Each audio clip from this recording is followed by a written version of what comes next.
M-System.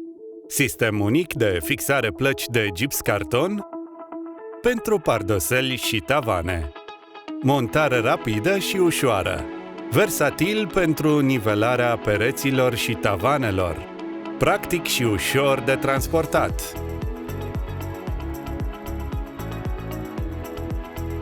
Necesită instrumente adiționale, cum ar fi mașina de găurit, înfiletat, laser.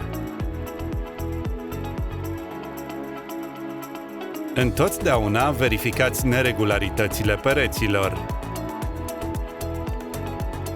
Măsurați suprafața. Marcați linia rostului dintre plăci. Începeți trasarea conectorilor. Selectați distanțarea conectorilor și începeți trasarea acestora.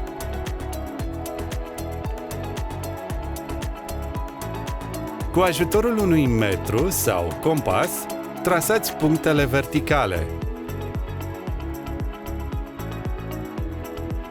După trasarea tuturor punctelor, trasați un rând suplimentar de conectori.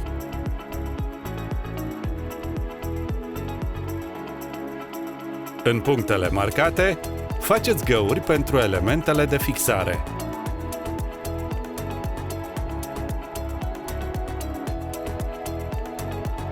Introduceți diblurile în găurile realizate, pregătiți nivela laser la distanța necesară.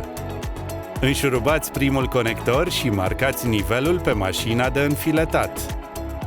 După înșurubarea tuturor conectorilor, verificați nivelul cu un boloboc.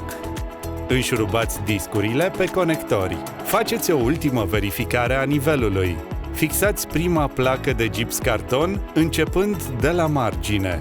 Trasați poziția conectorilor pe placă pentru a ști unde să înfiletați șuruburile. Utilizați câte 4 șuruburi pentru fiecare conector. În cazul discurilor pe rostul de îmbinare, se folosesc 2 șuruburi pe fiecare placă. Montarea pe tavan se face similar după distanța potrivită. Pentru acoperirea rosturilor, utilizați banda de armare și pastă pentru îmbinări atlas. M-System. Sistem unic de fixare plăci pentru pardoseli și tavane.